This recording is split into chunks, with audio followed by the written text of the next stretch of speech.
عليكم ورحمة الله. بسم الله الرحمن الرحيم. الصلاة والسلام على رسول الله. ബഹുമാനപ്പെട്ട അധ്യക്ഷൻ അവർ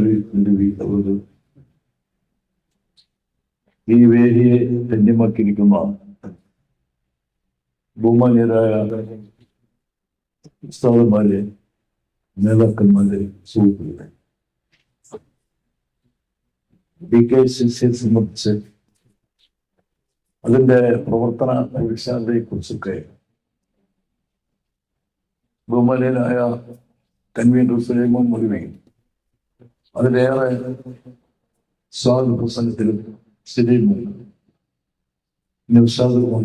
സൂചിപ്പിച്ചത് അതിലെ ഒരു അഭിനന്ദനം രേഖപ്പെടുത്തുക മാത്രമാണ് യുവതാന പുസ്തകത്തിൽ ഞാൻ ചെയ്തത്. ഇവിടെ ഹജ്ജിന്റെ കാര്യം സൂചിപ്പിച്ചു. വളരെ നിർഭാഗ്യകരമായി തോന്നി. ഞാൻ ചെയ്തതുകൊണ്ടല്ല, ഹജ്ജ് കമ്മിറ്റി ചെയർമാനായിരിക്കുമ്പോൾ അവിടെ ജിദ്ദയിൽ പോവുകയും ഞാൻ ഉംറയ്ക്ക് പോയ കൂട്ടത്തിലുള്ള പരിപാടിയായിരുന്നു. ഇത് കുറെ കാര്യങ്ങൾ നടത്തി. മദീന യൂണിവേഴ്സിറ്റി സന്ദർശിച്ചു. ഔദ്യോഗികമായി തന്നെ രണ്ട് ഹർമിന്റെയും ഡയറക്ടറായ ഷേഖ് അബ്ദുറഹ്മാൻ സുദൈസിയുമായി അദ്ദേഹത്തിന്റെ ചേംബറിൽ എത്തി അദ്ദേഹവുമായി 40 മിനിറ്റോളം സദസ്സ് ചെയ്തു. അങ്ങനെ കുറെ കാര്യങ്ങൾ. ആ കൂട്ടത്തിലാണ് ജിദ്ദ സൗദി കോൺസുലേറ്റിൽ എത്തിയിട്ട് കേരളീയ ഹാജിമാർക്ക് സേവനം ചെയ്യാൻ നിലവിലുള്ള പാസ് പോരാ, 3000 പാസ് അധികമായി. അവിടെ KFCC എല്ലാവർക്കും കഞ്ഞി വിതരണം ചെയ്യാനുള്ള അർഫയിലും വിലയിലും ഒക്കെ കഞ്ഞി വിതരണം ചെയ്യാനുള്ള സംവിധാനമുണ്ട്. ഞാൻ കൊണ്ടോട്ടിയിൽ തന്നെ ഒരു വീട് വാടകയ്ക്കെടുത്ത് അവിടെ ഈ അച്ചാർ നിർമ്മിക്കാൻ വിദഗ്ധരായ ആളുകളെ കൊണ്ട് ഒരു അച്ചാർ ഫാക്ടറി തന്നെ താൽക്കാലികമായി ഉണ്ടാക്കി അച്ചാർ ഇങ്ങനെ പൊതിഞ്ഞ് വണ്ടലാക്കിയിട്ട് അന്ന് പോകുന്ന ഹാജിമാരുടെ വോളണ്ടിയർമാരുടെ വശം ഈരണ്ട് കെട്ട് കൊടുത്തേക്കും. അപ്പൊ അങ്ങനെ നല്ല പ്രവർത്തനങ്ങൾ നമുക്ക് കാഴ്ചവെക്കരുത്. അതോടൊപ്പം തന്നെ ഞാൻ അഭിമാനത്തോടെ പറയുന്നു, 2002 മുതലാണ് കരിപ്പൂര് ഹജ്ജ് ക്യാമ്പ് ആരംഭിച്ചത്. കേരളത്തിൽ ഹജ്ജ് എംബാർക്കേഷൻ അനുവദിക്കുന്നത് 2002-ലാണ്.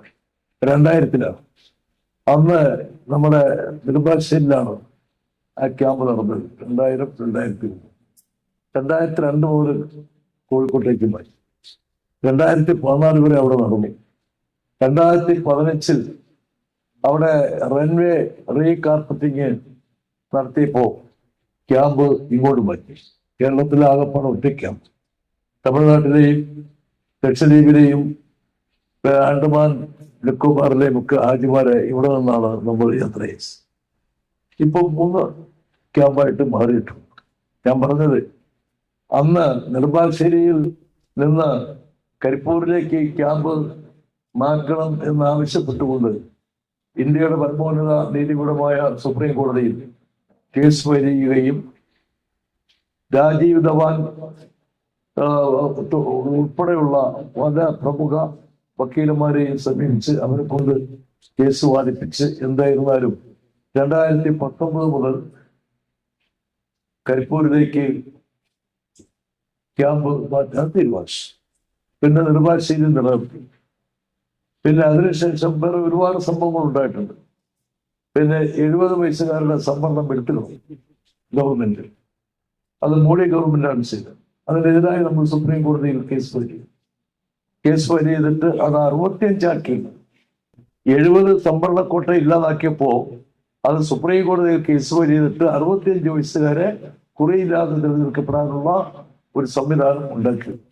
ഇവിടെ കഴിഞ്ഞ 27-ാം തീയതി നെടുമ്പാശ്ശേരി ഓർഗനൈസ് കമ്മിറ്റി, അന്ന് ഞാനും ബഹുമാനപ്പെട്ട മുസമിലാജിയൊക്കെ ഷാജാനും ഒക്കെ ഞങ്ങൾ ലക്ഷദ്വീപിലായിരുന്നു. അപ്പൊ അതുകൊണ്ട് വരാൻ മാർഗമില്ല, കപ്പൽ ഇല്ല, ഫ്ലൈറ്റ് ടിക്കറ്റ് ഇല്ല. അവസാനം 5 ഇരട്ടി ചാർജ് കൊടുത്തിട്ടാണ് ഞങ്ങള് നെടുമ്പാശ്ശേരി വന്നത്. അവിടെ വന്നപ്പോൾ ഒരുപാട് നഷ്ടം സഹിച്ചാ വന്നേ. പക്ഷെ എന്താ സംഭവം എന്ന് പറഞ്ഞാൽ അവിടെ ഭയങ്കരമായ ഒരു കോലാഹലം ഉണ്ടായി.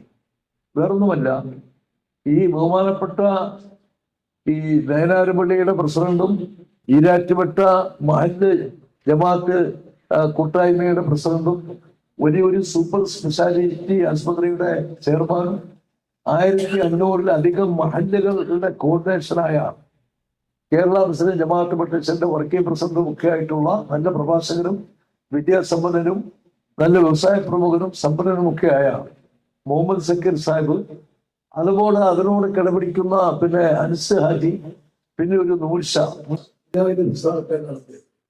ഈ 3 പേര് തെറ്റിദ്ധരിച്ചുള്ളപ്പോ നെടുമ്പാശ്ശേരി ഹജ്ജ് ക്യാമ്പിന്റെ കൺവീനറായി തെരഞ്ഞെടുക്കപ്പെട്ടു വന്നത് ഒരു മലബാർ അഡ്വക്കേറ്റാണ്. അപ്പൊ അതിന് ആളുകൾക്ക് ഭയങ്കര വികാരമുണ്ടായി. നമ്മൾ കാണുന്നിടത്തല്ല, ആലുവ, പൊന്നത്തുനാട്, പെരുമ്പാവൂർക്കുള്ള ഈ മുസ്ലിങ്ങൾ വളരെ മലപ്പുറത്തിന്റെ ശൈലിയുള്ളവരാണ്.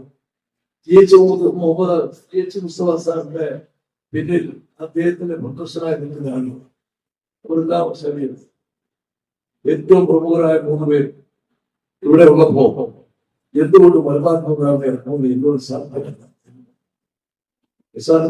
രണ്ട് എംഎൽഎമാർ, പട്ടാമ്പി എമ്മിന്റെ മുഹമ്മദ് മുസ്ലിം, അതുപോലെ ആലുവ എമ്മിന്റെ അൻവർ സാഹിബ്, പിന്നെ തുടങ്ങിയുള്ള പ്രമുഖന്മാർ, പറഞ്ഞ ആളുകൾ, ആളുകൾ എല്ലാവരും ഉണ്ട്. ആ ശബ്ദമുഖമായ അന്തരീക്ഷത്തില് അധ്യക്ഷൻ ഒരു നയം സ്വീകരിച്ചു. ആ തുണി വിശ്വാസം കേൾക്കാം. ഞാൻ എഴുന്നേൽക്കും. അപ്പൊ നമ്മളെടുക്കുന്ന നിലപാട് ഹജ്ജിന് തെക്ക് നടക്കുന്നു. ഹജ്ജ് ഒന്നേയുള്ളൂ. ഹജ്ജ് അതിന്റെ സേവനം ഒന്ന് മാത്രമേ ഉള്ളൂ. എന്തുകൊണ്ടിരിക്കാൻ ശ്രമമില്ല. അതിന് മലബാറെന്നോ തെക്കൻ കേരളമെന്നോ വ്യത്യാസമില്ല, വടക്ക് തെക്കോട് വ്യത്യാസമില്ല. അതുകൊണ്ട് കേരള സ്റ്റേറ്റ് ഹജ്ജ് കമ്മിറ്റി എന്ത് തീരുമാനമെടുത്തോ ആ തീരുമാനം നമ്മൾ സർവാത്മന അംഗീകരിക്കുന്നു. ഒരാളും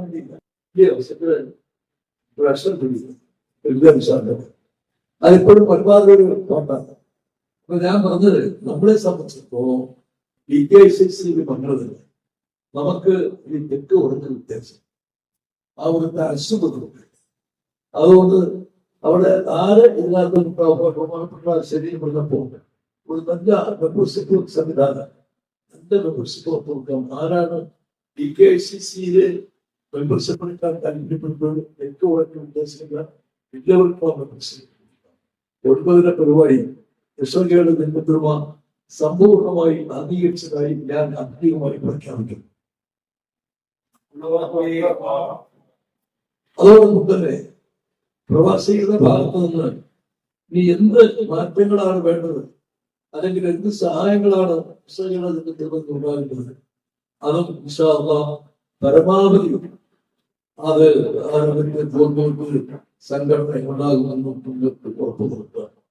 അതോടൊപ്പം തന്നെ നമ്മളെ സംബന്ധിച്ചിടത്തോളം പ്രത്യേകിച്ച് മക്കയും മക്കാപ്പുറയിലും മദീന മനോഹരയിലും ഒക്കെ സേവനം ചെയ്യാനും അവിടെ അവരുടെ വാക്ക് വിശ്വസിക്കാനും അത് ആസ്വദിക്കാനും സൗഭാഗ്യം നിങ്ങൾക്കും നിങ്ങളുടെ കുടുംബത്തിനുമൊക്കെ അതിന് ഐശ്വര്യം വെക്കാനും ഉണ്ടാകട്ടെ എന്ന് പ്രത്യേകം പ്രാർത്ഥിക്കുന്നു.